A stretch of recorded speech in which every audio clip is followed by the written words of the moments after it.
speaker is Sherif Sultan, and he's going to speak on the related topic of the negative impact of endografts on cardiovascular hemodynamics. Lessons from TEVAR, FEVAR, EVAR, and EVAR. What causes the problem and what can be done to fix it? Sherif? Thanks so much, Frank, for the invitation. Thanks so much for the opportunity. And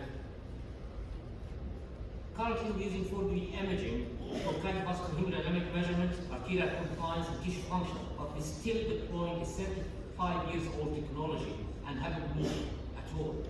Prosthetic aortic replacement causes aortic remolding with circumferential strain, which leads to progressive distal aortic dilatation, dissection, and aneurysmal formation. All existing stent graft material increases wall compliance with higher wall resistance. Aortic stiffness is a strong predictor of future cardiovascular event and all-cause mortality. Reducing profile of the delivery system to make technology more amenable to percutaneous access, thereby expanding customer base to other interventionists, compromise fundamental science behind design of a good endograft, and jeopardize long-term durability with negative cardiovascular consequences. The aortic geometry, wall stiffness, blood pressure, and longitudinal systolic aortic stretching and oscillation affect the peak wave velocity, contributing to biggest impact on wall stress, and all commercially available endovascular devices increase wall stress and lower aortic wall compliance after implantation. That debate was between two lovely English gentlemen, John Boyle and Rao, and they found in the campus that in long-term FEVAR had twice risk of death over open repair. Open repair has better outcome than FEVAR and significantly better outcome in 3 years. Significantly greater number of reinterventions in the first 3 years if patient had FEVAR, and that results significantly worse with FEVAR when compared to EVAR. This has led us to understand what's going on. So we just done scratching with a little bit of a general AI, and what we discovered was frightening. Contrary to the literature, FEVAR, CHEVAR, and Physician-Modified EVAR all are associated with higher procedural mortality from 9.5 to 40%. Moreover, the causes of death is Takasugi syndrome or stress cardiomyopathy. CHEVAR should be used only in elective setting. Catheter fluorescence should be abundant, and again, the mortality went on from 12 to 20%.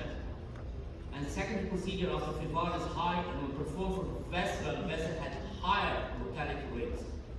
And in striking contradiction to the 2021 claim that FEVAR is a perfect approach, Stanford has since revealed that FEVAR critically impairs renal perfusion, labeling it as if it's a criminal act, while affirming FEVAR as a superior option for preserving and improving renal perfusion over time in complex triple-A repair, highlighting how the truth about patient outcome ultimately surface.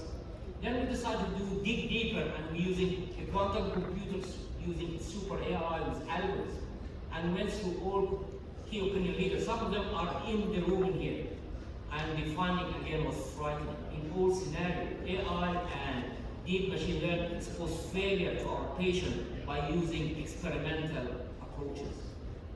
FEVAR, CHEVAR, and Physician-Modified EVAR and high-score group had more implant-related complication and carries greater re-intervention risk than open surgical repair, and outcome is questionable.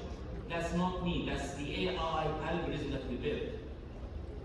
So we start looking, this is our work, and the loss of wind cell effect is alteration in pulse width propagation, resulting in adaptive left ventricular hypertrophy with loss of diastolic systemic augmentation with reduced organ perfusion, mainly myocardial ischemia despite absence of coronary artery stenosis. And the adverse hemodynamic alteration post FEVAR or CHEVAR is a major concern. Best solution in the short term is to reduce the stented length of the aorta, while in the longer term encourage continuous improvement in stent graft material and design. And patients have significantly higher post-operative peak wave velocity than those undergoing open aortic aneurysm repair due to loss of aortic wall wave propagation. It's very important. And plasticity, increasing cardiovascular amnesia at risk clinical event.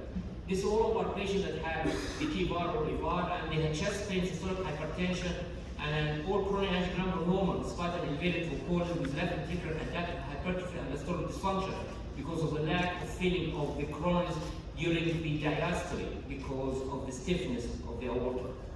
Mr. Chairman, ladies and gentlemen, increasing cardiovascular mortality in patients managed with difficult stabilized flared FEVAR can depart nickel copper due to increased arterial stiffness, increased left ventricular afterload, and systolic hypertension.